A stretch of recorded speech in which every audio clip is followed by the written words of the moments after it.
The bell above Thornbury Jewelers chimed as Stellan Ashcroft, Duke of Ashcroft, stepped through the door. The shop smelled of brass polish and old money, glass cases gleaming with sapphires and rubies. He'd come for a simple errand, a birthday gift for his sister Ottilie. But his feet stopped moving 3 steps past the threshold.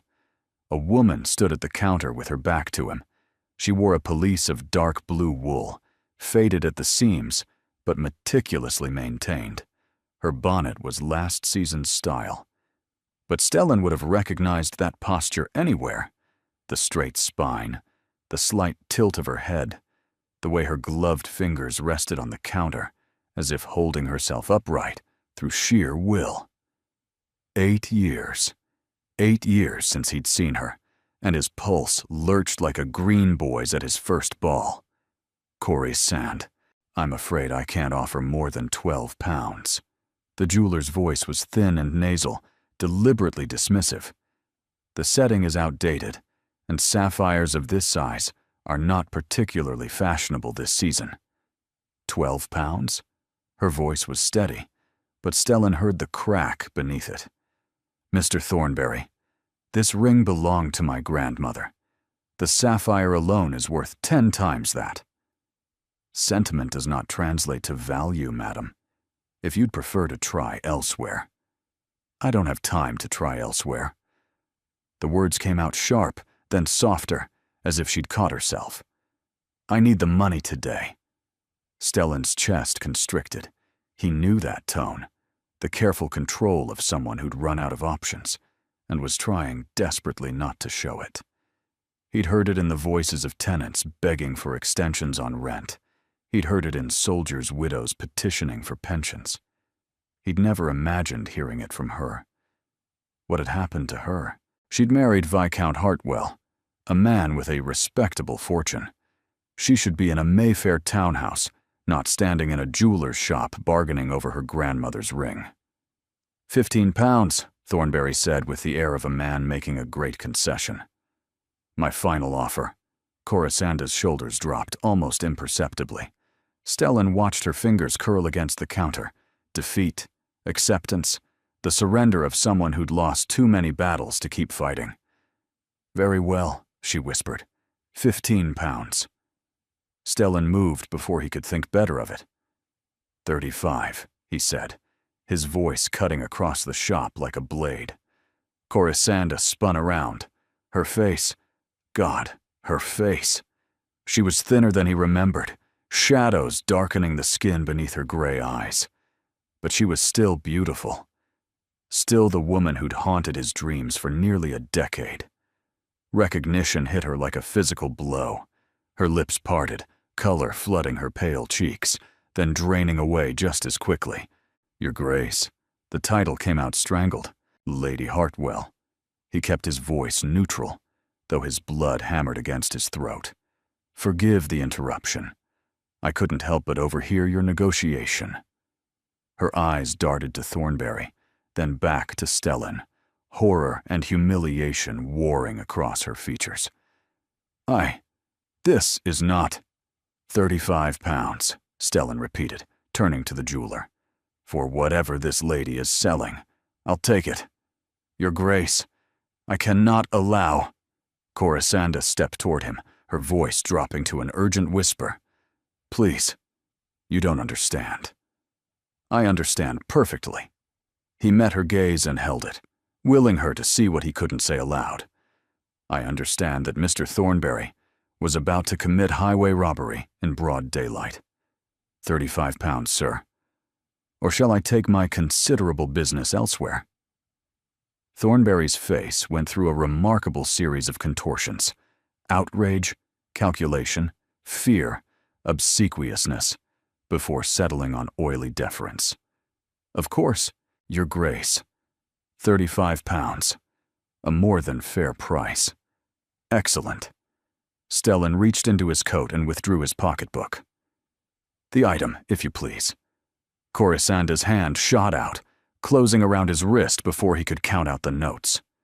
The touch burned through his gloves, through his sleeve, straight into his blood. I cannot accept this. Her voice was low, fierce. "Whatever you're doing, whatever you think you're doing, I think I'm purchasing a rather fine sapphire ring." Stellan kept his tone light, though his heart was pounding. "Is that not what one does in a jeweler's shop?" "Don't." The word cracked. "Don't pretend this is ordinary. Don't pretend you happened upon me by chance and decided to buy my grandmother's ring out of casual interest. Would you prefer I let you walk out of here with 15 pounds in your pocket?" She flinched as if he'd struck her. Stellan lowered his voice, conscious of Thornberry watching them with avid curiosity. "Let me help you. Please." "I don't need your help. Everyone needs help sometimes. Not from you." Her gray eyes blazed with something he couldn't name. Pride, pain, a wound that went far deeper than today's humiliation. "Not from someone who—" She stopped, pressing her lips together.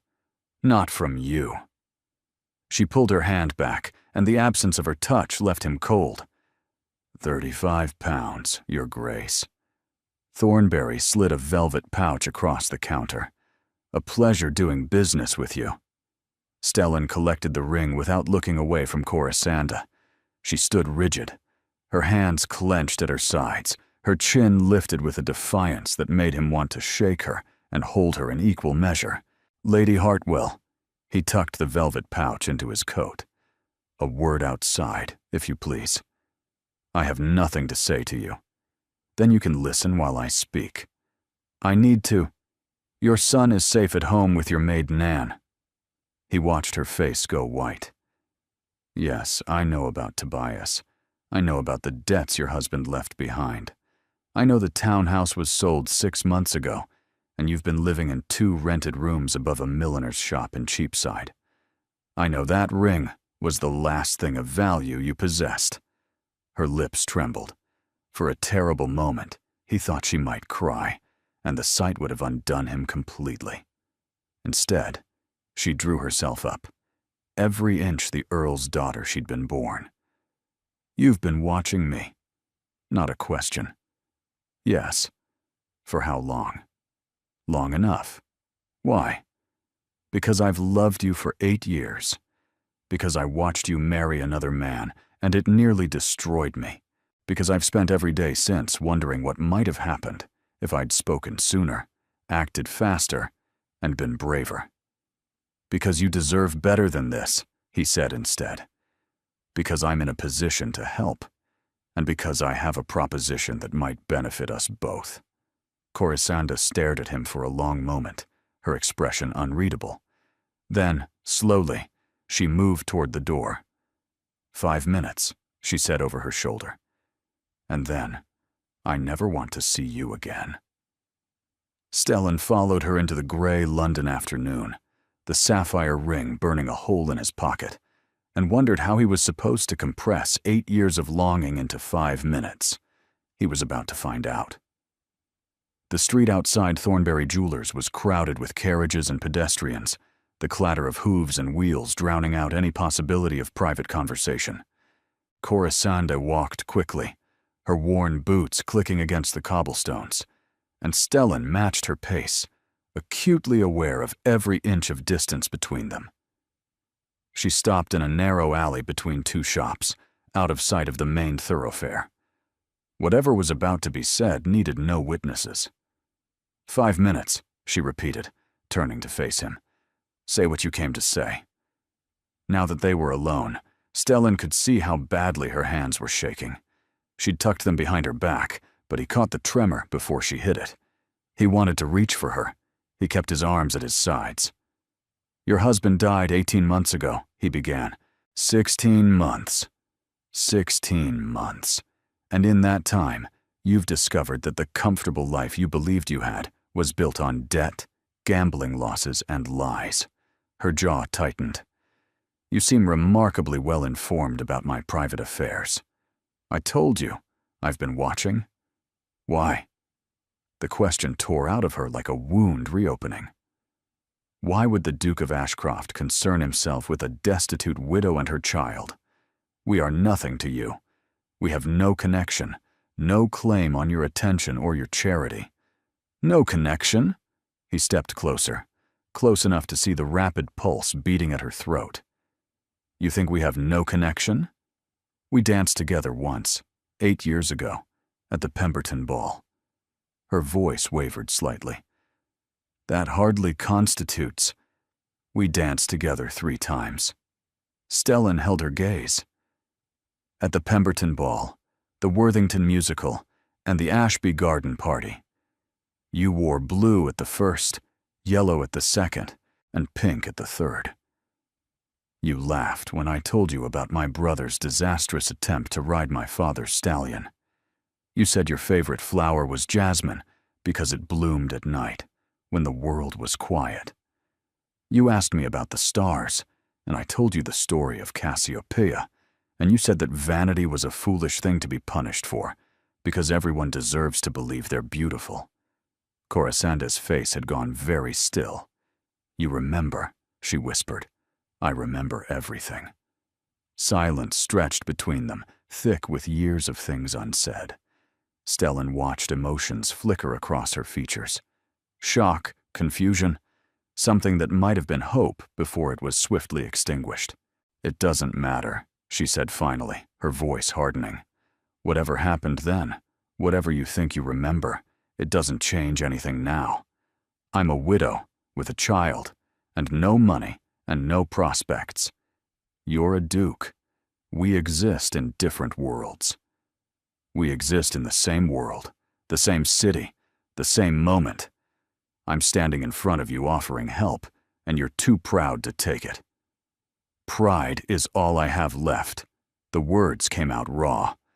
My husband gambled away my dowry, my inheritance, and every gift my mother ever gave me. He drank himself into debt with every moneylender in London. He died owing £17,000 to men who will collect. From me, from my son, from whatever scraps remain. I have sold everything. The furniture, the silver, the paintings, my wedding dress, my mother's pearls. Her voice cracked. That ring was the last thing. £17,000. She stopped, thrown off balance by the interruption. That's the amount you owe? Stellan asked quietly. What difference does it make? It might as well be 17 million. Not to me. Corisanda stared at him. What are you saying? I'm saying I could clear that debt before nightfall.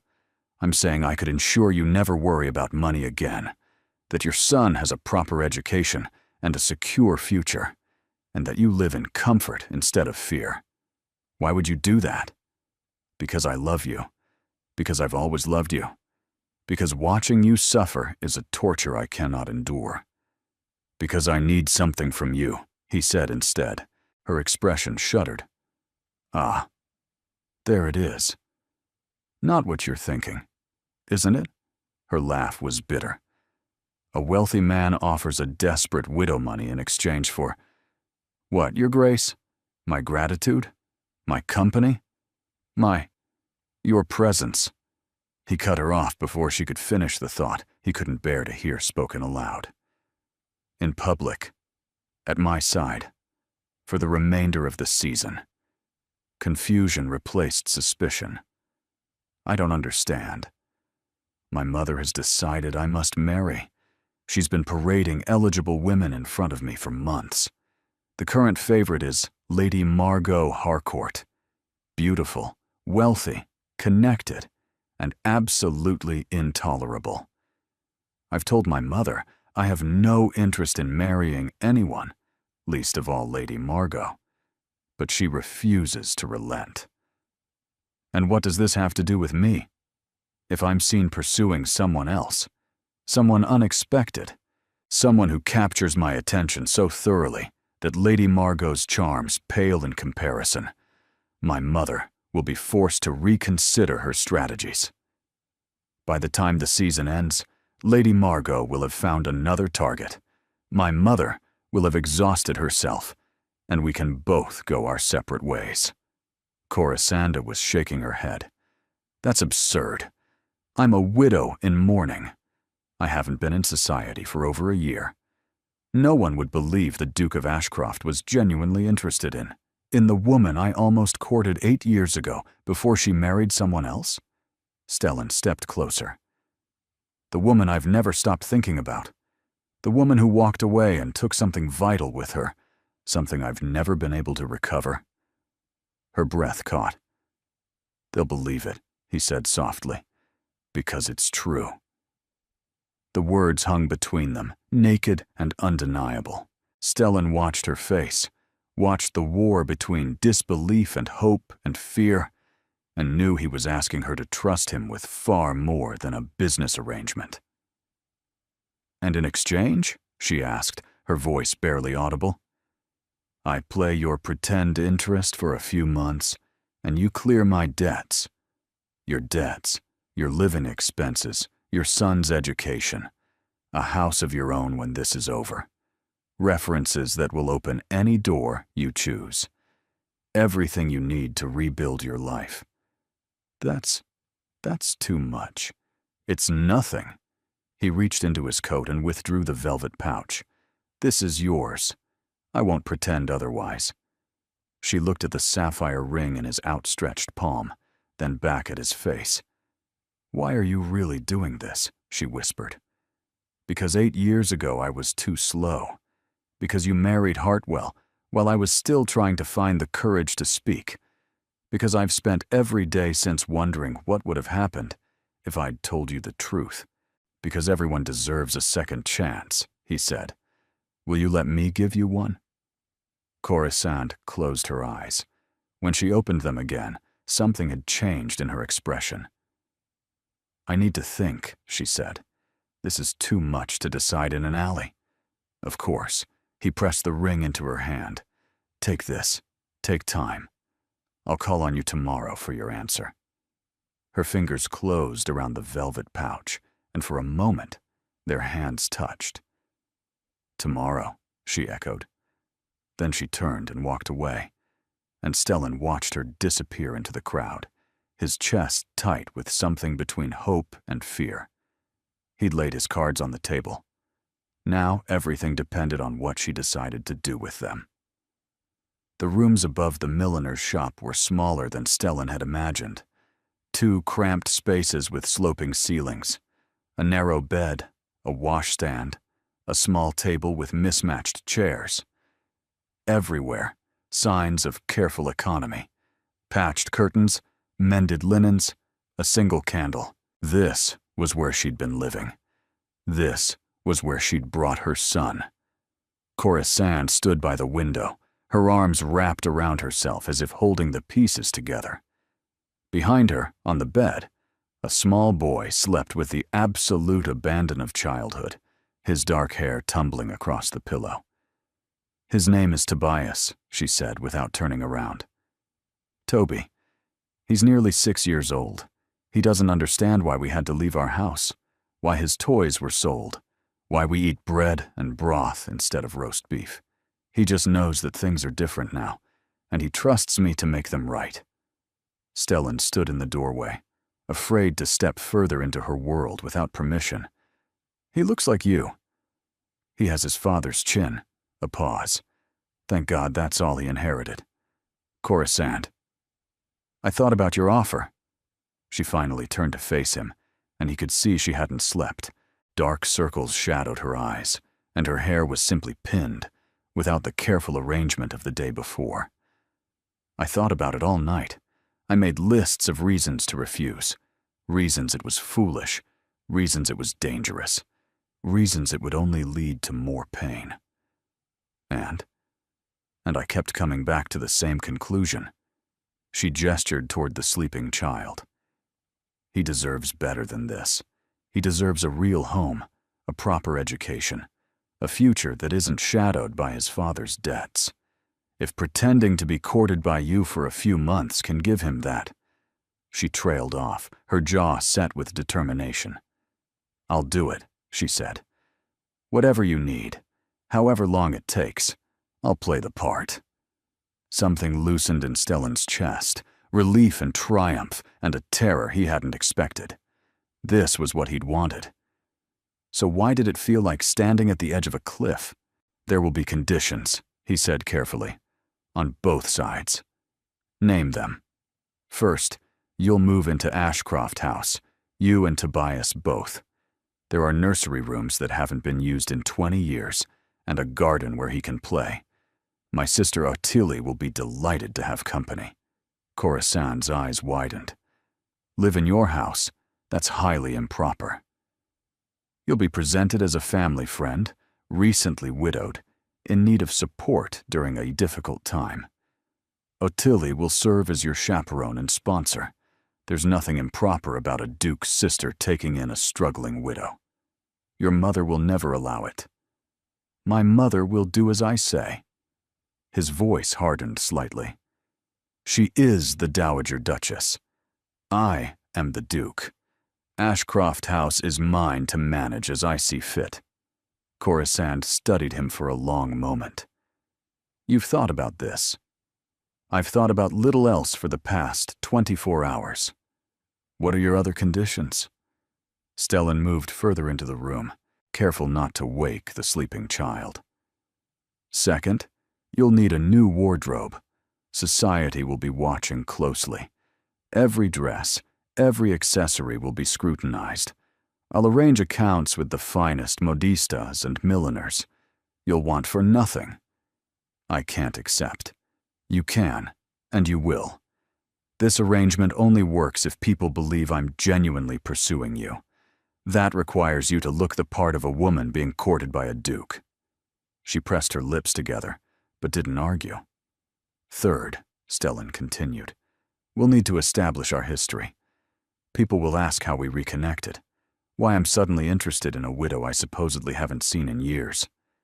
We'll tell them a version of the truth, that we knew each other before your marriage, that I recently discovered your circumstances and was moved to help, that renewed acquaintance rekindled old feelings. Old feelings? Her voice was carefully neutral.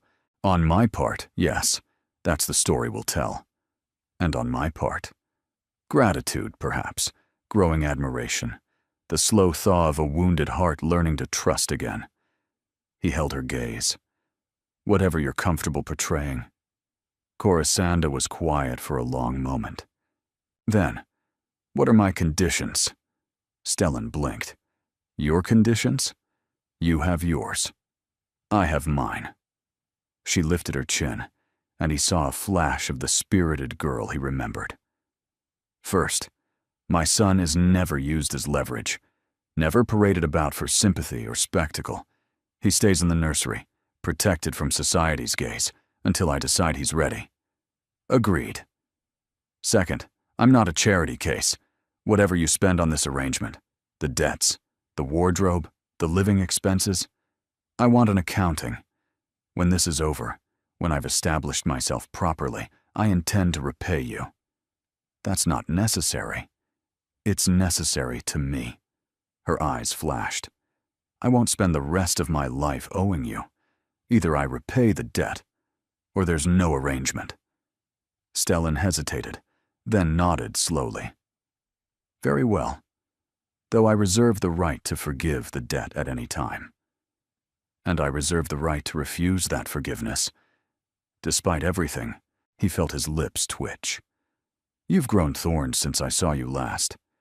I've grown survival instincts. She didn't smile. Third condition. When this ends, when you've achieved whatever you're trying to achieve with your mother, it ends cleanly. No drawn-out farewells, no lingering complications. You go your way, I go mine, and we owe each other nothing. The words landed like stones in his chest. He'd expected them. He'd even planned for them. But hearing her speak so casually of their parting made something inside him rebel.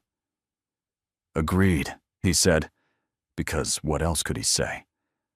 Then we have an arrangement. Coruscant extended her hand, formal as any business transaction. When do we begin? Stellan took her hand in his. Her fingers were cold, even through her gloves, and he had to fight the urge to warm them between his palms. Tomorrow evening. My sister is hosting a small dinner party. Intimate, only 20 guests, but carefully chosen. People who gossip. People who'll spread the word. You'll be introduced as our guest of honor. Tomorrow? Alarm flickered across her features. I don't have anything suitable to wear. I haven't been in society for... A modiste will call on you this afternoon. Emergency alterations can be arranged. By tomorrow evening, you'll have at least one gown worthy of Ashcroft House. You've already made arrangements? I was hopeful you'd accept. She pulled her hand back, but her expression softened slightly. You always were too certain of yourself? And you always saw right through me. For a moment, something sparked between them. Memory. Possibility. The ghost of who they might have been if the world had unfolded differently. Then Toby stirred on the bed, murmuring in his sleep, and the moment shattered. I should pack, Corisanda said, all business again. If we're to move today, I'll send carriages this afternoon, and servants to help. That's not necessary. Corisande. He waited until she met his eyes. Let me help you. That's the entire point of this arrangement. She held his gaze for a long moment, and he watched her pride war with her practicality. Finally, her shoulders released their tension. Fine, she said. Send your carriages, send your servants, but don't expect me to be grateful about it. I wouldn't dream of it. He bowed over her hand, proper and formal, then turned toward the door. He was halfway through it when her voice stopped him. Stellan. It was the first time she'd used his given name since he'd found her in the jeweler's shop. He turned back, pulse quickening. Thank you. The words seemed to cost her something. For the ring. For all of it. I know I haven't been gracious, but I am. I am not ungrateful. He inclined his head. Save your gratitude, Lady Hartwell. We've only just begun. He left before she could respond, walking down the narrow stairs and out into the London afternoon. The sun had broken through the clouds, painting the street in unexpected gold. Tomorrow evening, she would walk into Ashcroft House on his arm. Tomorrow evening, the game would truly begin. And God help him, he had no idea how it would end. Ashcroft House rose from the street like a monument to generations of wealth. Cream-colored stone, soaring columns, windows that gleamed in the afternoon light. Corisande stood on the pavement with Tobias clutching her hand, trying to remember how to breathe. Mama! Toby tugged at her fingers. Is this a palace? No, darling, it's just a house. It looks like a palace. It did. It looked like everything she'd lost, and everything she'd never quite had. The Hartwell townhouse had been grand enough, but this was something else entirely. This was the kind of house that announced its owner's importance to the world and dared anyone to challenge it. Lady Hartwell! A young woman burst through the front doors with the energy of a summer storm. She was perhaps 19, dark-haired and bright-eyed, with a warmth that seemed entirely at odds with the imposing facade behind her. I'm Ottilie. She seized both of Corisanda's hands before anyone could make proper introductions. Stellan told me everything. Well, not everything. He's dreadfully secretive. But enough. I'm so pleased you've come. This house has been an absolute tomb since Father died, and Mother is no help at all. She just sits in her rooms and plots marriages. But now you're here, and everything will be different. Corisande blinked, overwhelmed by the torrent of words. Lady Ottilie, just Ottilie, we're going to be the best of friends, I can tell. She crouched down to Toby's level, her smile softening. And who is this handsome gentleman? Tobias. Corisande rested a hand on her son's shoulder. Toby, make your bow to Lady Ottilie. Toby performed a creditable bow for a child his age, and Ottilie clapped her hands in delight. Perfect manners. Oh, he's wonderful. The nursery has been empty for ages, but I had the servants prepare it specially. There are tin soldiers and a rocking horse, and a view of the garden. Would you like to see? Toby looked up at his mother, eyes wide with cautious hope. Corisanda's throat tightened. How long since he'd had anything like tin soldiers or rocking horses? Go on, she said softly. I'll come find you soon. Ottilie took Toby's hand with easy grace and led him up the wide stone steps. The rocking horse is named Dobbins. He's been in the family for 3 generations. My brother used to ride him constantly. Crashed into a suit of armor once and nearly gave our nurse heart failure. Their voices faded into the house, and Corisande was left standing alone on the pavement, clutching her shabby reticule, feeling utterly out of place. My lady? A footman in Ashcroft livery appeared at her elbow, gesturing toward the door. Behind him, 2 more servants were unloading her meager belongings from the carriage. A single trunk, a hat box, a small case of Toby's things. It took them less than a minute. The contrast to the grand house made her want to disappear. She climbed the steps with as much dignity as she could muster, passing through doors held open by liveried servants, into an entrance hall that could have swallowed her rented rooms 3 times over.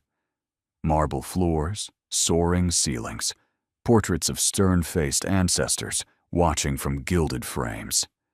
Lady Hartwell, the voice came from above.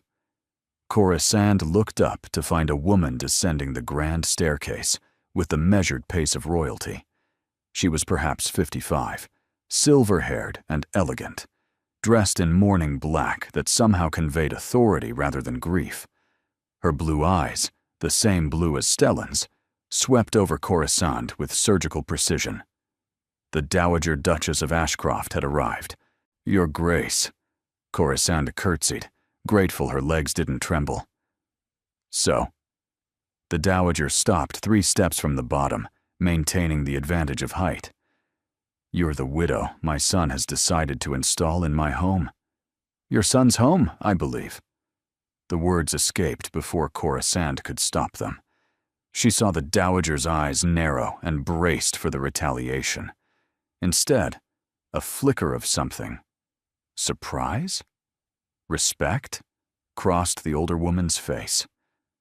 You have a tongue, the Dowager observed. Most women in your position would be groveling by now. Groveling has never served me well, Your Grace. Hasn't it? And yet, here you are, dependent on my son's charity, wearing last season's clothes, with nothing to your name but a child and a scandal. The words were designed to wound. Corisande felt each one land, but she refused to flinch. You're well informed about my circumstances. I make it my business to know everything about everyone who enters this house. The Dowager descended the final steps, bringing them eye to eye. My son believes he's being clever, using you to deflect my marriage schemes. He thinks I don't see through his little stratagem. And do you? I see everything, Lady Hartwell. The Dowager's smile was thin as a blade.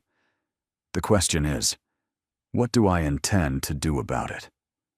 She swept past Corisande without waiting for a response, leaving behind the faint scent of expensive perfume and unmistakable threat.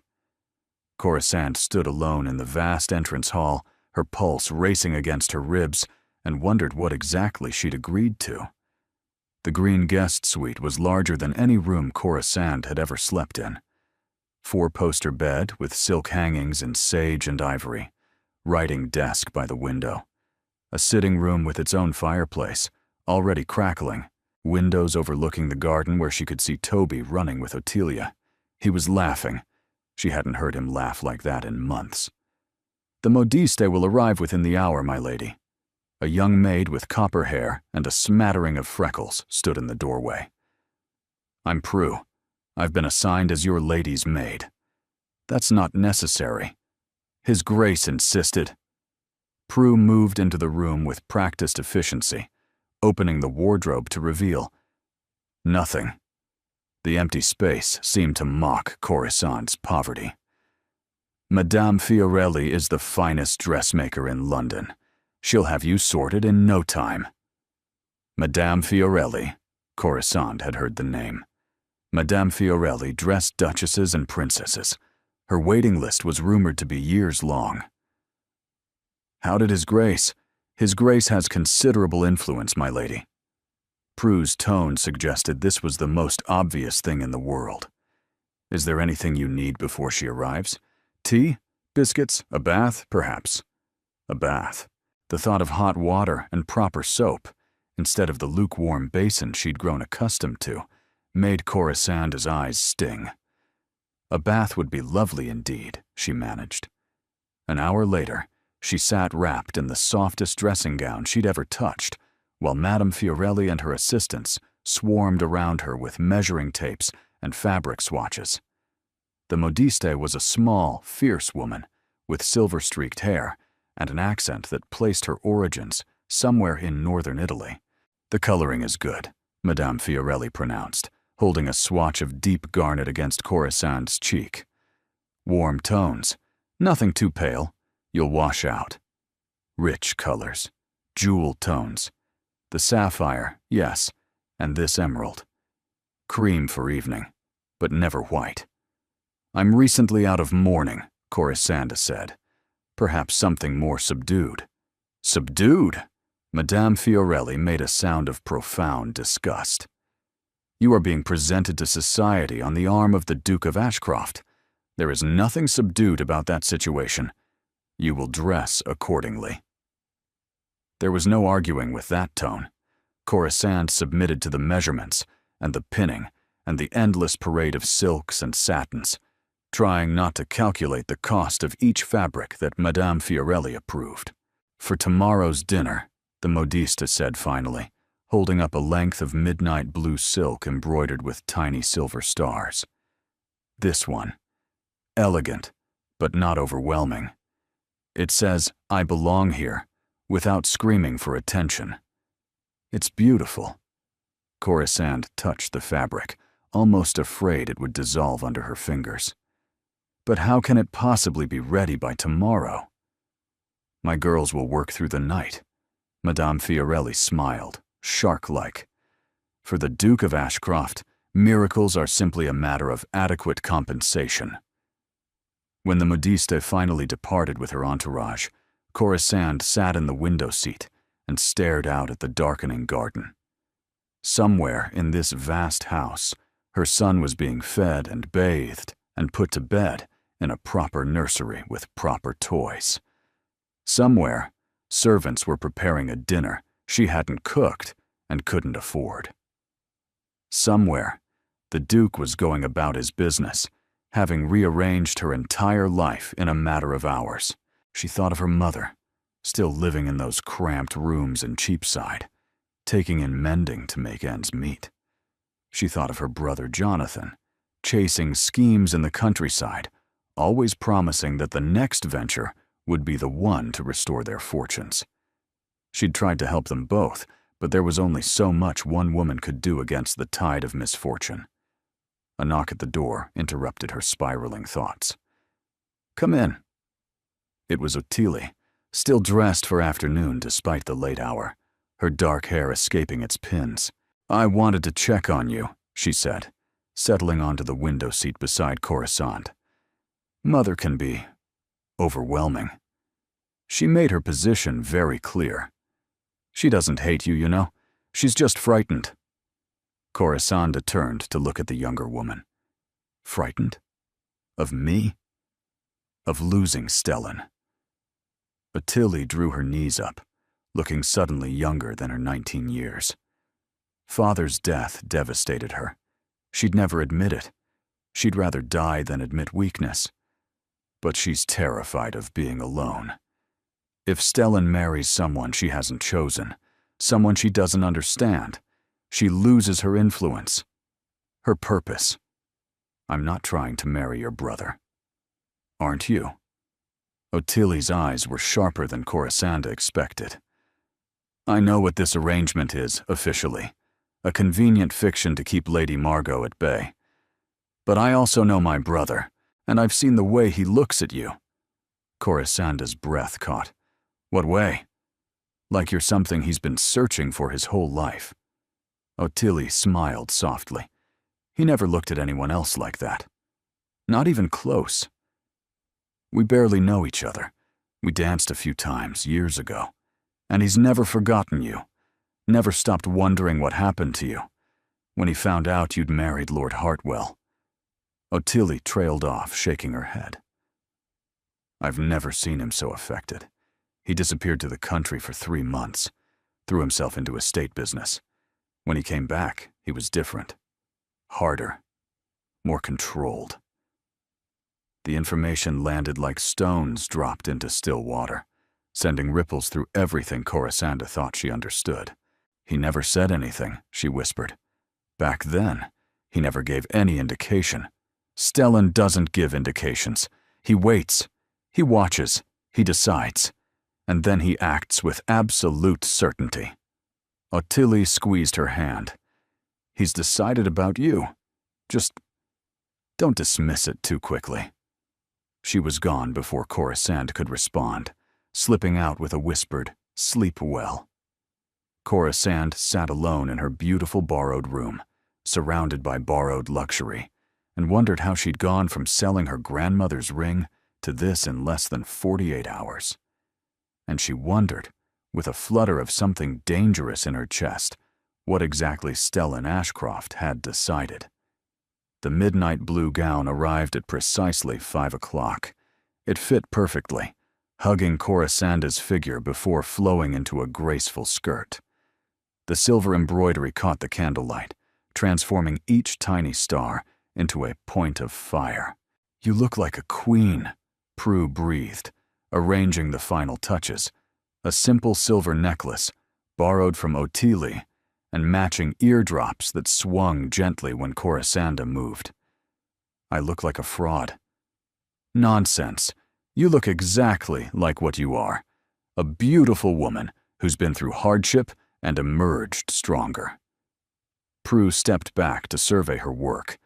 The Duke won't be able to speak. The Duke, when Corisanda descended the staircase 20 minutes later, did in fact appear to have lost his words.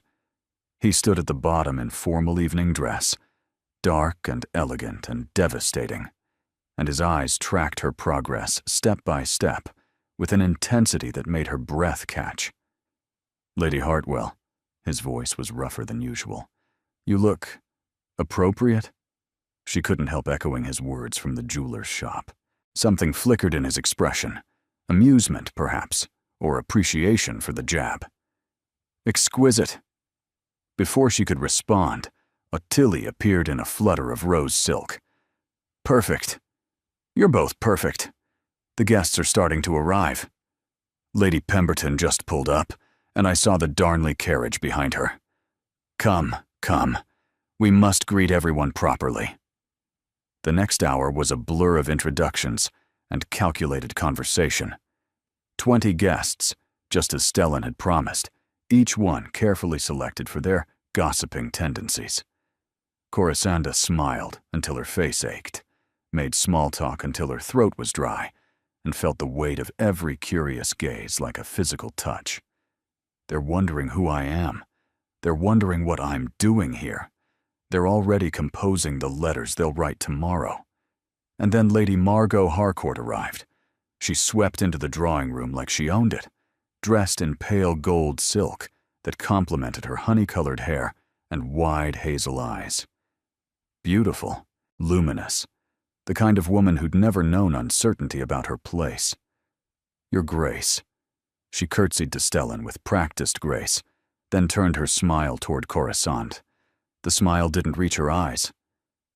"And you must be Lady Hartwell. I've heard so much about you. Lady Margot." Corisande kept her voice pleasant. "I hope the accounts weren't too dreadful. On the contrary, everyone's simply fascinated by your sudden appearance." Margot's head tilted, bird-like. No one knew the Duke had any connection to the Hartwell family. It came as quite a surprise. Happy surprises are the best kind, don't you think? Some surprises more than others. Margot's gaze swept over Corisanda's gown, assessing and dismissing in a single glance. What a charming dress. I don't believe I recognize the modiste. Madame Fiorelli. Coruscant watched satisfaction flicker across Stellan's face. I understand, she's rather exclusive. A tightness appeared around Margot's mouth. Madame Fiorelli had famously refused to dress Margot's mother last season. Too demanding, the modiste had declared. The slight still stung, apparently. How fortunate that she made an exception for you. Margot's tone was sugar-coated acid. The Duke's patronage opens so many doors, doesn't it? I've found that kindness opens more doors than patronage ever could. Coruscant smiled sweetly. But perhaps that's a distinction some people struggle to understand. Silence rippled through the nearby guests. Margot's cheeks flushed pink. Ladies! Stellan's voice cut through the tension, smooth as silk. I believe dinner is about to be announced. Lady Hartwell, may I escort you? He offered his arm, and Coruscant took it, acutely aware of every eye in the room tracking the gesture. Margot watched them pass with an expression that promised future retribution. At dinner, Coruscant was seated at Stellan's right hand, the position of honor, impossible to miss or misinterpret. Margot, relegated to the middle of the table, maintained a brittle smile throughout the meal, while her mother, the Viscountess Harcourt, shot daggers from her position near the Dowager Duchess. The Dowager herself said nothing, but her silence was its own message, watching, calculating, waiting. You're doing beautifully, Stellan murmured during a lull between courses. I'm terrified. It doesn't show. His hand brushed hers beneath the tablecloth, brief, warm, electric. Margot is already unsettled. Her mother is furious. By tomorrow morning, half of London will know that the Duke of Ashcroft has a new interest. Is that all this is? A performance to unsettle your enemies? He turned to look at her, and something in his eyes made her pulse stutter. You know it's not. Before she could respond, the lady on his other side claimed his attention, and Coruscant was left to manage conversation with Lord Darnley, a portly gentleman more interested in his wine than his dinner companions. But she felt Stellan's presence like heat radiating beside her. Every accidental brush of shoulders, every murmured comment shared between courses, every glance that lasted a heartbeat too long. After dinner, when the ladies withdrew to the drawing room, and the gentlemen remained with their port, Margot cornered her near the fireplace. A word of advice. Margot's voice was low enough that nearby conversations would mask it. Lady Hartwell, Coruscant, please. We're nearly family, after all. Margot's smile turned glacial. We are nothing of the sort. I don't know what game you're playing, but I've known the Duke since childhood. Our families have an understanding. Do they? His Grace hasn't mentioned any understanding to me. His Grace is temporarily distracted. Margot's eyes glittered. It happens sometimes. A pretty face, a sad story. Men are sentimental creatures. But sentimentality fades, and when it does, he'll remember where his duty lies. With you? With his family, his position, his legacy. Margot stepped closer. I can give him all of that. What can you give him? Debts? Scandal? A child that isn't his? The blow landed exactly as intended. Coruscant felt the blood drain from her face. I thought so. Margot's smile widened. Enjoy your moment in the sun, Lady Hartwell. It won't last long. She glided away, leaving Coruscant standing alone by the fireplace, her hands trembling, her carefully constructed composure cracking at the seams. The door opened, and the gentleman returned. Stellan crossed the room immediately, drawn to her like a compass finding north. What did she say to you? Nothing of consequence. You're lying. He studied her face with an intensity that made her want to look away. Your hands are shaking. It's been a long evening. Coruscant. His voice dropped to something softer. Whatever she said, She said that this won't last. Corisanda met his eyes, forcing the words past the tightness in her throat. She said you're temporarily distracted. She said that when you remember your duty, you'll go back to her. She's wrong. Is she? The question escaped before she could stop it. Is she wrong, Stellan? Because from where I'm standing, she's saying exactly what your mother believes, what society believes, what I believe when I'm being honest with myself. He was quiet for a long moment. The drawing room hummed with conversation around them, but they stood in a bubble of silence, the rest of the world fading to insignificance.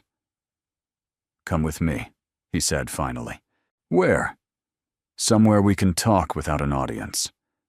He didn't wait for her agreement, simply took her hand and led her toward the doors that opened onto the terrace. The night air hit her like cold water, bracing, clarifying. Stars scattered across the dark sky, tiny points of light above the glow of London. "When you married Hartwell," Stellan said, "I thought I might die."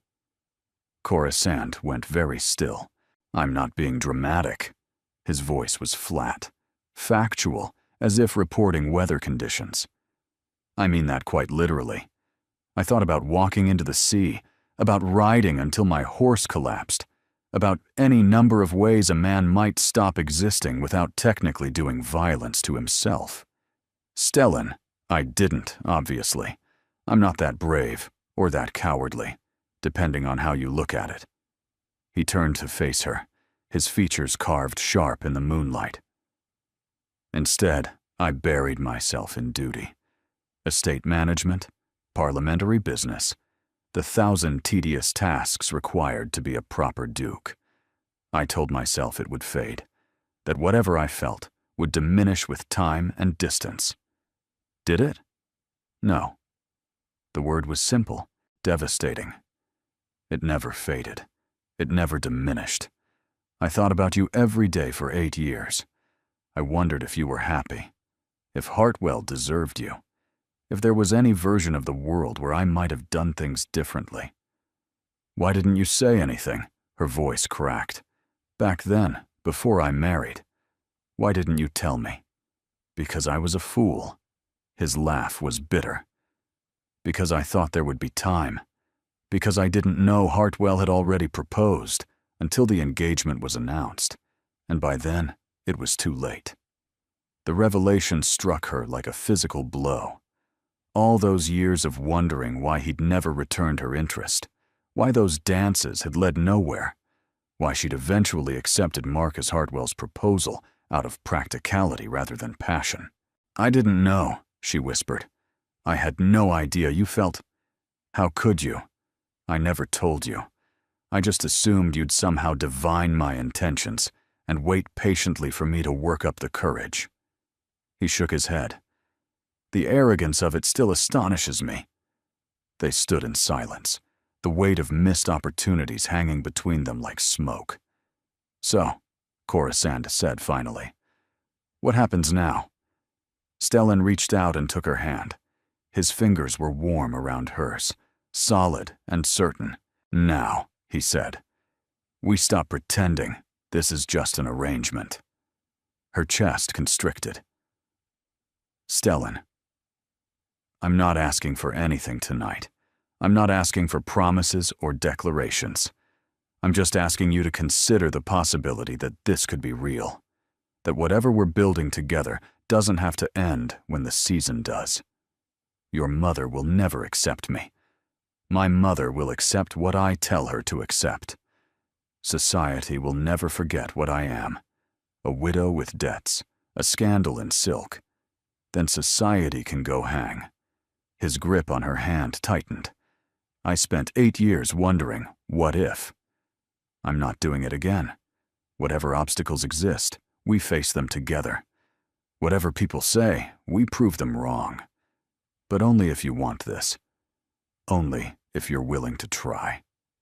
The question hung in the air between them, fragile and enormous. Before Corisanda could answer, the terrace doors opened behind them. "There you are." The Dowager Duchess's voice cut through the night like a blade of ice. "The guests are leaving. It's time to say goodnight." Stellan released Corasanda's hand, but his eyes stayed locked on hers. "We'll finish this conversation tomorrow," he said quietly. "Will we?" "Count on it." He turned and walked back toward the house, leaving Corasanda alone on the terrace with his mother's sharp gaze boring into her back. "You're playing a dangerous game," the Dowager said softly. "I hope you understand what you're risking." "With respect, Your Grace," Corasanda replied. "I've already lost everything once. There's nothing left to risk." She walked past the older woman without waiting for a response, her chin high, her blood racing, and the echo of Stellan's words burning through her veins. This could be real. She just had to be brave enough to let it. 3 weeks passed in a whirlwind of social engagements. Morning calls with Ottilie, afternoon promenades in Hyde Park, where Stellan walked beside her with his hand at the small of her back. Evening entertainments, dinners, musicals, a ball at the Pemberton residence, where they danced together just often enough to fuel speculation. And through it all, Toby flourished. Corasand watched her son transform from a cautious, withdrawn child into someone who laughed freely and ran through the garden and demanded bedtime stories with the imperious confidence of a prince. He'd attached himself to Stellan with alarming speed, trailing the Duke through the house, begging to see his horses, asking endless questions about everything from constellations to cricket. "He's never had a father figure," she told Ottilie one afternoon, watching from the window as Stellan lifted Toby onto the back of his gentlest mare. Marcus was distant, even before the drinking got bad. Stellan was the same with our father. Ottilie joined her at the window. He worshipped him. When father died, I think part of Stellan died too. He doesn't talk about it. He doesn't talk about anything that matters. That's his way. Ottilie glanced at her sideways. But he talks to you, more than he's talked to anyone in years. It was true. In the quiet hours after social engagements, when the house was dark and the servants had retired, Stellan would find her in the library.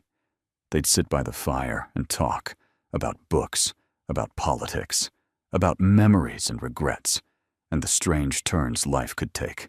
He told her about his father's final days, about the crushing weight of inheriting a dukedom at 25, about the loneliness of being surrounded by people who wanted something from him. She told him about Marcus, about the charming man she'd married and the stranger he'd become, about finding gambling debts hidden in desk drawers, about jewelry disappearing piece by piece, about the night he'd come home so drunk he hadn't recognized her, and she'd locked herself in the nursery with Toby until morning. "I should have left," she said one night, staring into the flames. "I knew things were wrong. I just couldn't face the scandal. Couldn't face admitting I'd made such a terrible mistake." "You survived." Stellan's voice was soft. "That's not a mistake. That's strength. Is it? Sometimes it feels like cowardice. Cowardice would have been giving up. You didn't give up. You protected your son. You held your family together. And when everything fell apart, you found a way forward." He reached across the space between their chairs and took her hand. "That's not cowardice. That's courage." His touch sent warmth flooding through her veins. These stolen moments had become the axis around which her days revolved. The quiet conversations, the accidental brushes of contact, and the looks that lasted a heartbeat too long. She was falling for him. She knew it with the certainty of someone watching disaster approach and being powerless to stop it. Every day the arrangement felt less like performance and more like truth. Every night she lay awake, wondering what would happen when the season ended, and she had to walk away. The Thornwood Ball was the grandest event of the season. 500 guests, 3 orchestras. Corasand wore deep emerald silk, a color Madame Fiorelli had declared triumphant, with diamonds borrowed from Ottilie. "You're stunning," Stellan said when she descended the staircase, and the raw honesty in his voice made her breath catch. "You're biased." "I'm observant. There's a difference." At the ball, they danced the first waltz together. By now, society had accepted, or at least stopped openly questioning, the Duke's interest in the mysterious widow. Margot Harcourt still watched from the sidelines, her smile fixed and sharp, but her influence had waned. The Viscountess Harcourt had stopped accepting invitations to events where Coruscant would be present, a retreat that spoke louder than any declaration. "They're starting to believe it," Coruscant murmured as they turned across the floor. "That this is real. It is real." Stellan's hand tightened at her waist. "At least for me." "Stellan, I know we said we'd talk. I know there are things to decide. But tonight, can we just be here? Can we pretend, just for a few hours, that there are no obstacles, no complications? Just us?" She should say no. She should remind him of all the reasons this couldn't work, all the ways it would inevitably fall apart. Instead, she leaned into his embrace and let the music carry them. Later, when the dancing had paused and guests had scattered through the Thornwood Mansion's elaborate gardens, Stellan led her to a secluded alcove behind a fountain. Fairy lights twinkled in the trees above. The sound of water masked their conversation from any potential eavesdroppers. "I have something for you." He reached into his coat and withdrew a small velvet box. Coruscant's breath faltered. "Stellan, if that's... It's not a ring." He opened the box to reveal a pendant, a single sapphire, deep blue and brilliant, set in delicate silver filigree. "I had it made from your grandmother's ring. The original setting was damaged, but the stone..." He lifted the pendant, letting it catch the light. "The stone was perfect. I thought you might want to wear it, rather than keeping it locked away." Her vision blurred with sudden moisture. The sapphire, her grandmother's sapphire, the last piece of her old life, transformed into something new. Something beautiful, something she could carry with her instead of mourning what she'd lost. "Turn around," Stellan said softly. She obeyed, lifting her hair so he could fasten the chain around her neck. His fingers brushed her nape, sending shivers cascading down her spine. When she turned back, the sapphire rested just above her heart. "It's perfect," she whispered. "You're perfect." His hand cupped her face, tilting it toward him. "Coruscant, I know this started as an arrangement. I know you agreed for practical reasons, not because you wanted me. But I can't pretend anymore that this is just strategy. I can't pretend that watching you with Toby doesn't make me want things I'd given up hoping for. I can't pretend that every moment with you isn't the best part of my day." "What are you saying?" "I'm saying that I love you." The words fell between them like stones into still water. "I've loved you for 8 years. I loved you when you married someone else. I loved you through every empty season, every failed attempt to forget. And I love you now, more than I knew it was possible to love anyone. Stellan, you don't have to say anything. I don't expect you to feel the same. I just needed you to know. Whatever happens from here, whatever you decide, I needed you to know the truth." She stared at him. This man who'd pulled her from the wreckage of her life, who'd given her son a home and her heart a reason to keep beating. This man who'd loved her in silence for nearly a decade and never once demanded anything in return. "I'm terrified," she said. "Of what?" "Of believing this is real. Of letting myself hope and having it ripped away. Of loving you and losing you, the way I've lost everything else. You won't lose me. You can't promise that. I can promise to fight for you, to fight for us. Every day, for as long as you'll let me." He stepped closer, his forehead resting against hers. "Can that be enough? For now?" She didn't answer with words. Instead, she rose on her toes and pressed her lips to his. The kiss was gentle at first, tentative, questioning. Then his arms came around her, and it deepened into something urgent, something that had been building for weeks, for years, for a lifetime of wondering what might have been. When they finally broke apart, both breathing hard, Stellan's eyes blazed with something that made her knees weak. "That," he said roughly, "is not the response of a woman who's terrified. Maybe I'm brave after all. Maybe you are." He kissed her again, softer this time. "Come home with me. We'll figure out the rest together." She took his hand, the sapphire warm against her heart, and let him lead her back toward the light. Neither of them saw Margot Harcourt watching from the shadows, her face twisted with fury, already composing the letter that would change everything. The summons came 3 days later. Coruscant was in the nursery with Toby, helping him arrange his tin soldiers into battle formations, when Prue appeared in the doorway with a face like chalk. "The Dowager requests your presence in the morning room, my lady. Immediately." Something in her tone made Coruscant's stomach plummet. She kissed Toby's forehead, promised to return soon, and followed Prue down the stairs with her chest tight with dread. The morning room was full. The Dowager sat in her chair, expression carved from ice. Stellan stood by the fireplace, jaw tight. And beside him, Coruscant stopped in the doorway. Lord Wyndham, Marcus's older brother, the man who'd inherited the Hartwell title after Marcus's death, the man who'd refused to help her. "Lady Hartwell." Lord Wyndham smiled, and the expression made her skin crawl. "How delightful to see you again. You're looking remarkably well, considering your circumstances. What are you doing here?" Her voice came out steady, though her hands were trembling. "I was invited." He glanced at the Dowager. "Her Grace was kind enough to contact me after receiving some rather disturbing information about your presence in this household." "What information?" The Dowager spoke for the first time. "Lady Margot Harcourt came to see me yesterday.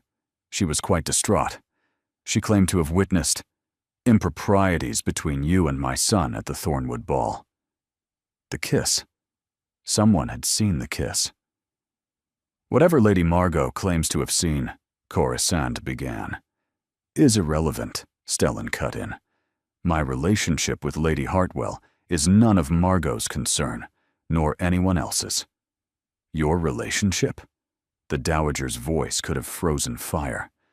"So, there is a relationship, beyond the convenient fiction of friendship you've been peddling." "Yes." Stellan met his mother's gaze without flinching. "I love her. I intend to marry her, and nothing you say will change that." The words should have filled Coruscant with joy. Instead, they filled her with dread, because Lord Wyndham's smile had widened. "How touching," Wyndham drawled. "The Duke and the penniless widow. It's practically a fairy tale." He turned to the Dowager. "I assume you've told him about the debts?" "What debts?" Stellan's eyes narrowed. "The debts your little paramour failed to mention." Wyndham withdrew a sheaf of papers from his coat. "My brother was a fool with money, but he was clever about one thing. He made sure his wife signed every note. Every gambling debt, every loan, every IOU. They're all in her name as well as his." Coruscant's blood turned to ice. "That's not true. I never signed—" "Forgeries are such simple things, aren't they?" Wyndham's smile was sharp as a blade. "Especially when one has access to a wife's correspondence, her signature, her seal. You forged my name?"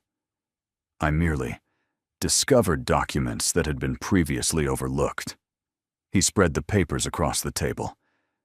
£17,000 in debt, as I'm sure you've told the Duke. But what you perhaps neglected to mention is that the terms of these loans include a rather specific clause. He pointed to a line of text, and Corasande's breath seized in her throat. In the event of default, Wyndham read aloud, the creditor may claim any dependents of the debtor as wards of the court, to be placed under the guardianship of the nearest male relative. No. The word tore from Corasande's throat. No, you can't. I can, actually. As the current Lord Hartwell, I am Tobias's nearest male relative. If you cannot pay these debts, and we both know you cannot, I have every legal right to petition for custody of the boy. Stellan moved so fast, Corisande barely saw it. One moment he was by the fireplace. The next, he had Wyndham by the throat, slamming him against the wall. If you touch that child, Stellan, the dowager rose from her chair. Release him immediately. He's threatening my son. Tobias is not your son. Wyndham's voice was strangled but triumphant. He's a Hartwell, and unless your little widow can produce 17,000 pounds by the end of the week, he'll be a Hartwell living under my roof. Stellan's grip tightened. For a terrible moment, Corisande thought he might actually kill the man. Then, with visible effort, he released Wyndham and stepped back. I'll pay the debts, he said flatly. Today. In full. Name your bank. I'm afraid it's not that simple. Wyndham straightened his cravat, his composure returning. You see, the debts are owed to me now. I purchased them from the original creditors, and I'm not interested in money. Then what do you want? Wyndham's eyes slid to Corisande. I want her to disappear, to leave London, leave England, leave you. To take her spawn and vanish into whatever obscurity she came from, never to contact you or anyone in your family again. Why? Corisande's voice was barely a whisper, because I was promised the Duke's support for a parliamentary bill that would have made me very wealthy indeed. Lady Margot assured me that her engagement to His Grace was a certainty, and that once she was Duchess, she would ensure her husband's cooperation. Wyndham's smile turned vicious. You have disrupted that arrangement. I want you gone. Silence fell, thick and suffocating. Then the dowager spoke, and her words shattered something in Corisande's chest. Perhaps, she said slowly, Lord Wyndham has a point. Mother, Stellan started. Think, Stellan. The dowager's eyes were hard. This woman has brought nothing but complications into our lives. Debts, scandal, now threats against a child. Is this truly what you want? A lifetime of chaos and uncertainty, all for the sake of infatuation? It's not infatuation. Then prove it. The dowager's voice cut like glass. Let her go. Pay the debts, secure the child's safety, and let her go. If what you feel is truly love, it will survive the separation. And if it doesn't, she shrugged elegantly. Then you'll have your answer. Corisande couldn't breathe. The room was spinning, the walls closing in. She'd known it couldn't last. She'd known the fairy tale would end. But she hadn't expected it to end like this, with her son's safety held hostage, with Stellan's own mother urging him to abandon her. No. Stellan's voice was quiet, but absolute. I won't abandon her. I won't let you use her child as leverage. And I certainly won't let this snake— He jerked his chin toward Wyndham. Dictate the course of my life. Then you leave me no choice. The dowager stood, her face a mask of aristocratic displeasure. I've already sent word to my solicitors. As of this morning, I've revoked your access to the dowager accounts and frozen the assets I control. You'll receive no further support from me until this situation is resolved to my satisfaction. You can't. I can. I just did. She swept toward the door. I suggest you consider your priorities carefully, Stellan. Some choices cannot be unmade. She was gone before he could respond. Wyndham gathered his papers with leisurely satisfaction. "You have until Friday, Lady Hartwell. 4 days. I'm sure that's enough time to pack." He followed the Dowager out, leaving Stellan and Coruscant alone in the morning room's devastating silence. "I'll fix this." Stellan reached for her, but she stepped back. "How? Your mother has frozen your assets. Wyndham has Toby's custody as leverage. There's no path forward that doesn't— There's always a path forward. Not this time," her voice cracked. "This time, the only way to protect my son is to leave. Coruscant, he's right, don't you see? As long as I'm here, Toby is in danger. Wyndham won't stop. Your mother won't accept me. The scandal will never die." She felt moisture streaming down her cheeks. The only way to save him is to disappear, to give them what they want. And what about what you want? What about what I want?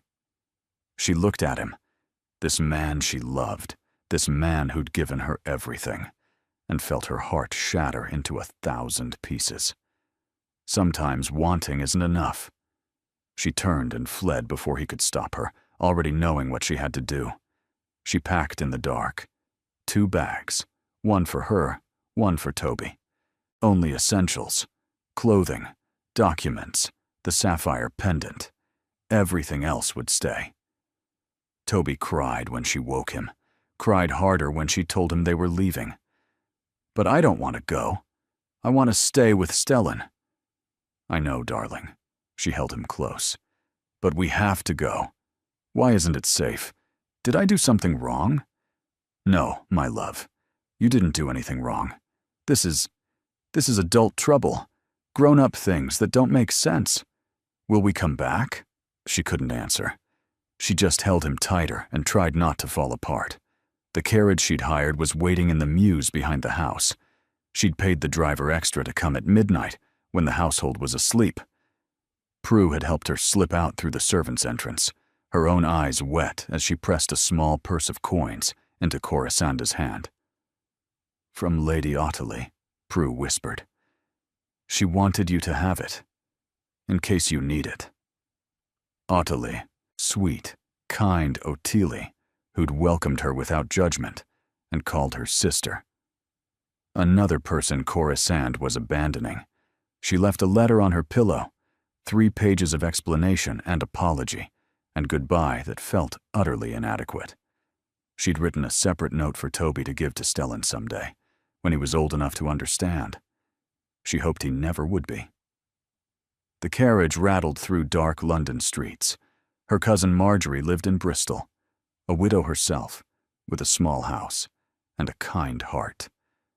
She'd offered refuge after Marcus's death. At the time, pride made Coruscant refuse. Now, pride was a luxury she couldn't afford. They would go to Bristol. They would disappear. And eventually, the scandal would fade, and Stellan would move on, and Toby would be safe. It was the right choice, the only choice. So why did it feel like dying? 3 days later, Coruscant stood in Marjorie's small parlor, staring out the window at the gray Bristol rain, and felt nothing at all. The numbness had settled over her like a shroud. She went through the motions, eating when Marjorie insisted, sleeping when exhaustion overwhelmed her, playing with Toby when he demanded attention. But inside, she was hollow, empty, a shell of the woman she'd been.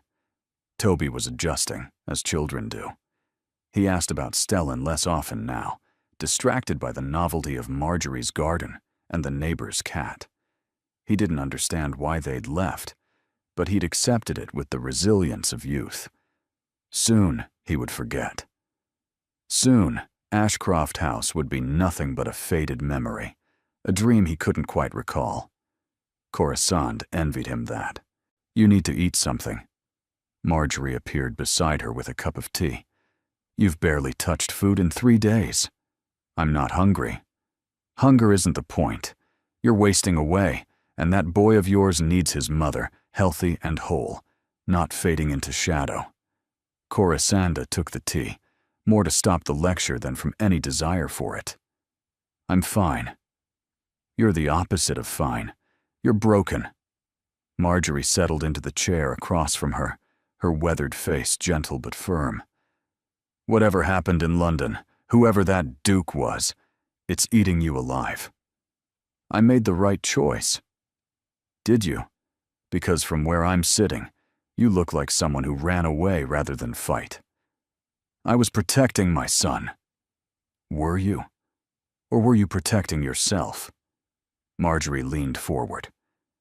"I've been a widow for 15 years, Coruscant.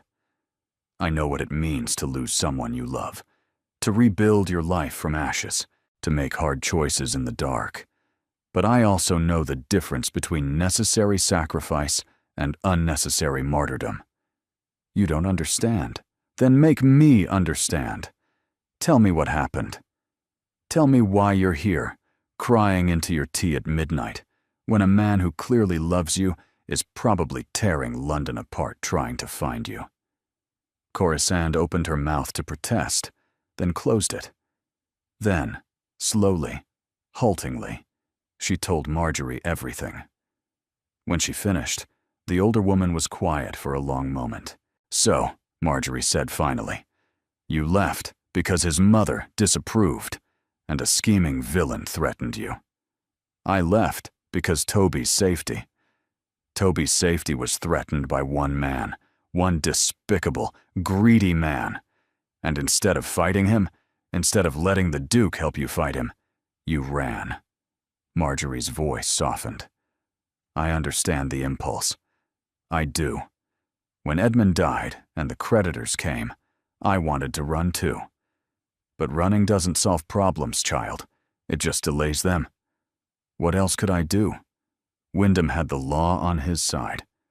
Wyndham had forged documents and empty threats. A good solicitor would have shredded his case in hours. But you didn't stay long enough to find out, did you? You saw the danger and you fled, just like you fled your marriage, just like you fled every hard thing in your life." The words landed like a slap. Coruscant recoiled. "That's not fair." "It's perfectly fair. It's also perfectly true." Marjorie reached out and took her hand. "You are strong, Coruscant. Stronger than you know. You survived a terrible marriage, protected your son, and rebuilt your life from nothing. But somewhere along the way, you started believing you didn't deserve good things. That happiness was for other people, not for you. I don't... You do. I see it in your eyes. You found a man who loves you, who wants to fight for you, who would burn the world down to keep you safe. And you left him. Not because he failed you, but because you couldn't believe he wouldn't." Moisture spilled down Coruscant's cheeks. "He deserves better than me.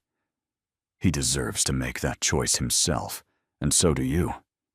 Marjorie squeezed her hand. "Go back, child. Go back and fight. Whatever obstacles exist, face them together. Because I promise you, whatever pain comes from trying is nothing compared to the pain of wondering what might have been." Coruscant closed her eyes, her mother's words echoing through memory. "Don't let fear steal this from you." "I don't know how to go back," she whispered. "The same way you left. One step at a time." Before Coruscant could respond, a thunderous knocking shook the front door. Marjorie rose, frowning. "Who on earth?" She opened the door, and Coruscant's breath seized in her chest. Stellan stood on the threshold, rain-soaked and wild-eyed, looking like a man who'd ridden through hell to reach her. "You," he said, his voice cracking, "are the most infuriating woman I have ever known." He was really here. Coruscant stood frozen in the parlor doorway, unable to process the sight of him. Stellan, Duke of Ashcroft, dripping rainwater onto Marjorie's worn carpet, looking like he hadn't slept in days. "How did you find me?" Her voice came out barely above a whisper. "Your maid, Prue. She held out for almost a full day before she cracked." He stepped into the house, ignoring Marjorie's startled protests. Bristol. You came to Bristol, of all places. Do you have any idea how many coaches I've intercepted in the past 3 days? How many inns I've searched? Stellan, I went to your mother's boarding house. Empty. I went to every address your brother Jonathan mentioned. Nothing. I was halfway to Scotland before Prue told me about your cousin. He stopped in front of her. 3 days of not knowing where you were. 3 days of imagining the worst. I left a letter. Your letter said goodbye. It said, don't follow. It said, forget me. His voice broke. Did you really think I could do that? After everything? I thought it was the only way to protect Toby. It wasn't. It isn't. He reached into his coat and withdrew a sheaf of papers. Wyndham's claims were fraudulent, every single one. My solicitor confirmed it within hours of examining the documents. The signatures were forged, the dates were wrong, half the debts had already been settled by Marcus's estate. Wyndham was bluffing. Corasanda's knees went weak. What? He had nothing. No legal standing, no legitimate claims, no power whatsoever. If you'd stayed one more day, we would have destroyed him. The magnitude of it crashed over her like a wave. She'd run for nothing. She'd broken her own heart, broken his heart, and uprooted her son. All for nothing. I didn't know. Her eyes burned with unshed tears. I thought, he seemed so certain. He was desperate. Margot's scheme was falling apart. His parliamentary bill was dead. And you were the convenient target. Stellan's hands cupped her face, forcing her to meet his eyes. But none of that matters now. What matters is that I found you. What matters is that you're safe. What matters is that I love you, and nothing, not Wyndham, not my mother, not the entire bloody aristocracy, is going to change that. Your mother has been dealt with. A grim smile crossed his features. Ottilie threatened to elope with a stable hand if she didn't relent. It was magnificent. Despite everything, a broken laugh escaped Corisande. Ottilie would never. Mother didn't know that. She folded within minutes. The frozen assets are restored. Her objections have been officially withdrawn, and she's currently composing a letter of apology to you that I suspect will be the most painful thing she's ever written. And Wyndham? Facing criminal charges for fraud and extortion. I have very good solicitors. Stellan's thumb brushed away her tears. It's over, Corisanda. All of it. The only question that remains is whether you're willing to come home. Home. The word wrapped around her heart like a promise. I'm scared, she admitted. I've been scared for so long that I don't know how to stop. Every time I let myself hope, something terrible happens. Every time I believe things might be good, they fall apart. Then let me be scared with you. Let me carry some of that weight. His forehead rested against hers. I don't need you to be fearless. I just need you to be here, to try, to let me love you without running away. I don't know if I know how to do that. Neither do I. We'll learn together. Marjorie cleared her throat from the doorway. I don't mean to interrupt, but there's a small boy upstairs who heard a commotion and is asking if the horseman has come to visit. Stellan laughed, a real laugh, warm and bright, and something in Corisande's chest finally unclenched. May I? He asked. She nodded, not trusting her voice. He took the stairs 2 at a time, and moments later, she heard Toby's shriek of delight, followed by the deeper rumble of Stellan's voice. Her son, the man she loved, together, despite everything. Well, Marjorie appeared beside her. Are you going back?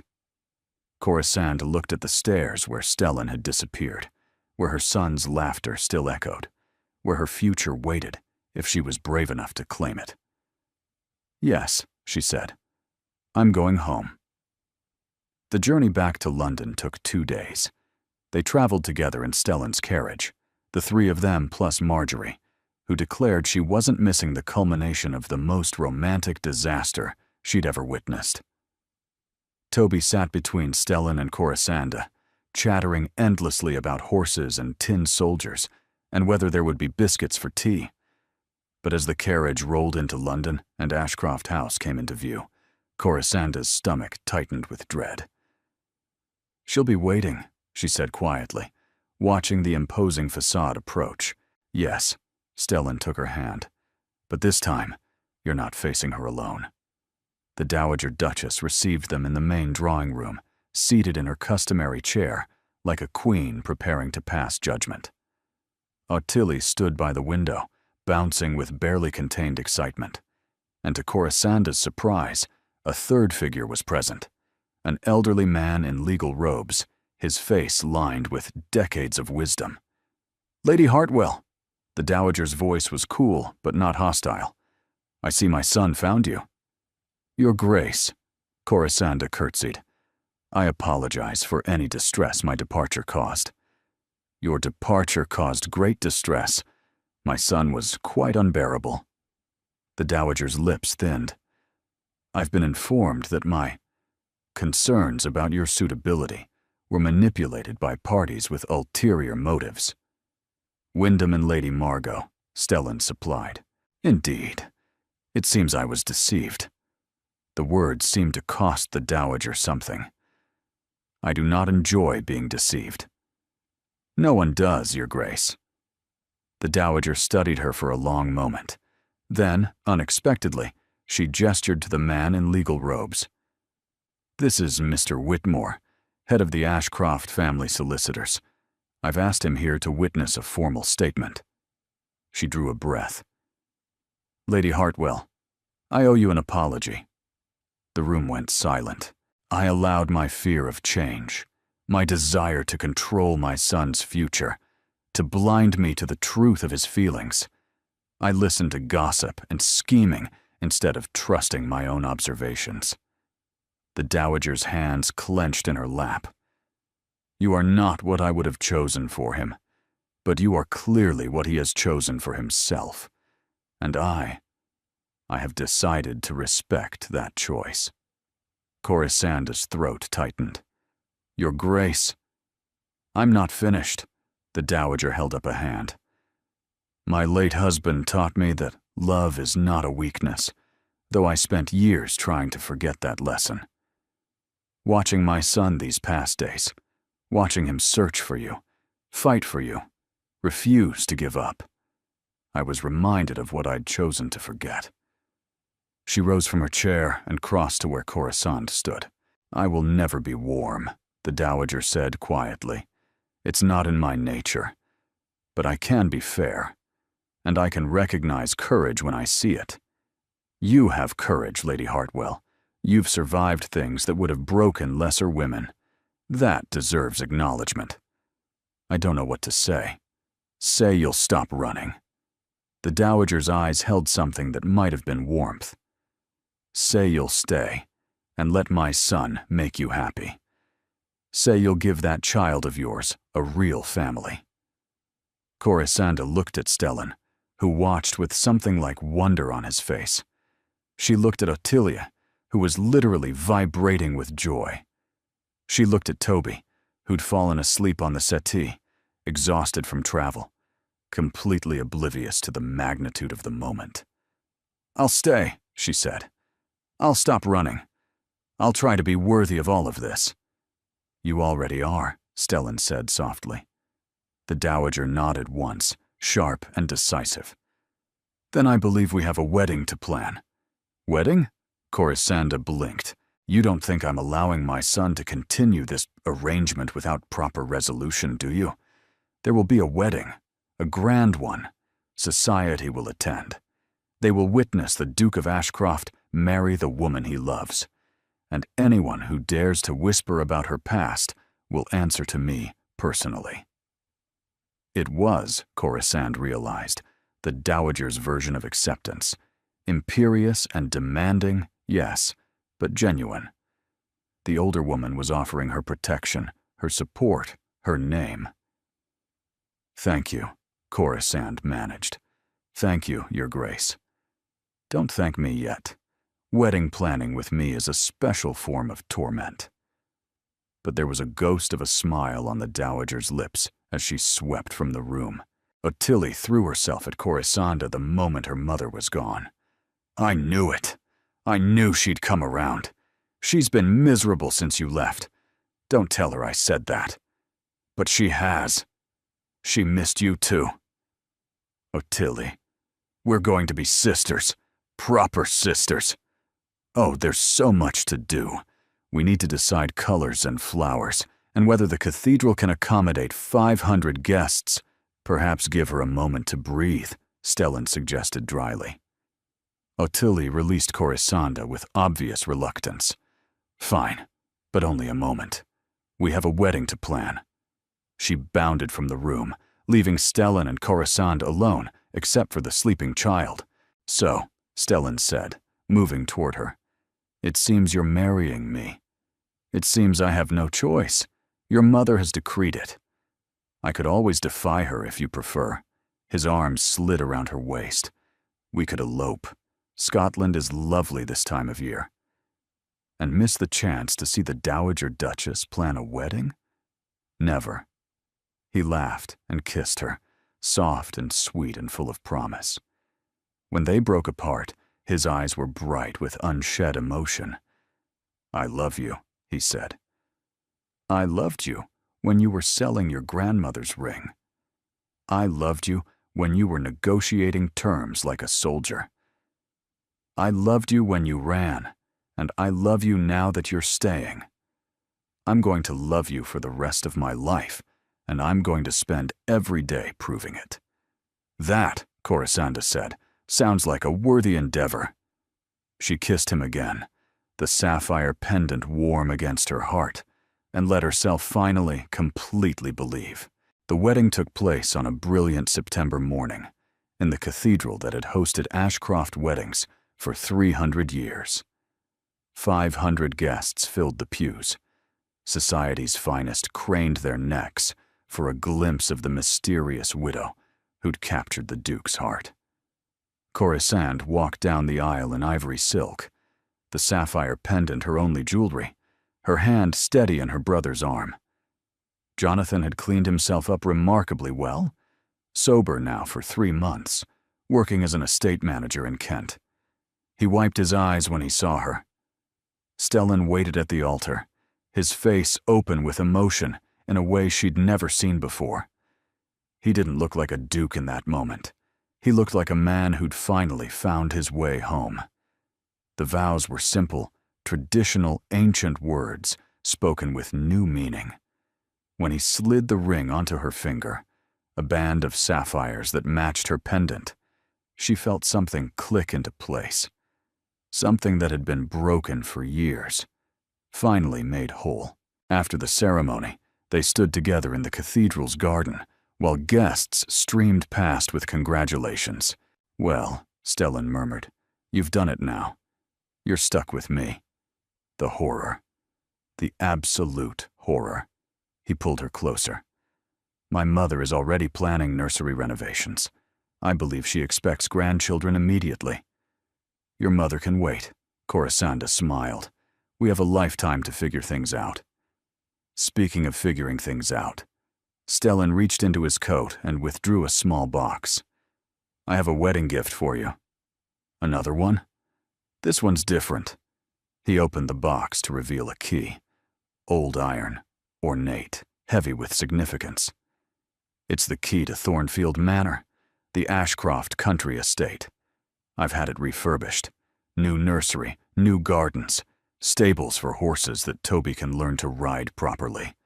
Stellan, there's also a cottage on the property. I've given it to your mother, along with a pension. She'll want for nothing for the rest of her life."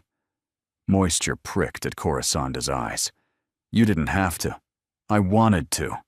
I want to give you everything. I want to spend my life making up for every hard thing you've ever endured." He kissed her forehead. "You're my family now. All of you. And family takes care of each other." She threw her arms around him, not caring who was watching, not caring about propriety or gossip or anything except this moment, this man, this impossible joy. 1 year later, the jewelry shop had a new name now. Coruscant stood outside Thornbury and Ashcroft Jewelers, watching through the window as Stellan examined a tray of emeralds with careful attention. Beside him, Toby pressed his nose to the glass case, fascinated by the glittering display. The shop had been Stellan's idea, a partnership with old Mr. Thornbury, who'd retired to the country with a generous pension, a legitimate business that hired widows and struggling women, trained them as jewelers and gemologists, gave them skills and futures they'd never dreamed of having. "For you," Stellan had said when he'd proposed the idea. "So no woman ever has to stand at a counter selling her grandmother's ring again." Inside, Toby spotted her through the window and waved frantically. Stellan looked up, and his face transformed into the smile that still made her pulse quicken. She pushed open the door, the bell chiming overhead, the same bell that had chimed 1 year ago, when everything changed. "Mama!" Toby raced toward her. "Stellan says I can help pick grandmother's birthday present. He says emeralds match her eyes, but I think she likes rubies better. Which do you think?" "I think grandmother will love whatever you choose." Coruscant ruffled his hair, marveling as always at how much he'd grown. Nearly 7 years old now, confident and happy, calling Stellan father more often than not. Stellan crossed to her, sliding an arm around her waist. "You look tired." "I feel wonderful." She leaned into him. Dr. Pemberton confirmed it this morning. His whole body went still. "Confirmed. February, he thinks. Perhaps March." The expression on his face, wonder, joy, a touch of fear, overwhelming love, was worth every moment of uncertainty she'd ever endured. "A baby," he breathed. "A baby." She smiled. "Are you happy?" "Happy?" He laughed, pulling her close. "I'm terrified, and delighted, and so absurdly grateful I don't have words for it. Maybe start with, 'I love you.' I love you." He kissed her, gentle and reverent. "I love you. I love you. I'll never stop saying it." "Good," she kissed him back, "because I'm never going to stop needing to hear it." Outside, London bustled past. Somewhere in Ashcroft House, the Dowager was terrorizing servants over dinner arrangements. Ottilie was planning another charity event. Marjorie was visiting from Bristol. Family. Complicated, messy, wonderful family. Coruscant leaned against her husband, watched her son deliberate carefully over gemstones, and let herself feel something she'd almost forgotten how to feel. Complete. "Thank you for being here. You are the reason these stories exist, because you believe in love that chooses courage over convenience, in characters who fight for happiness despite the odds, in endings that feel earned and true. Your presence makes this space warm and welcoming, and I'm grateful for every moment you spend with these characters. Do you have a favorite line or scene? Your engagement helps me understand what moves you, what keeps you listening, and what kinds of stories to create next. Thank you for being here. You make this community what it is.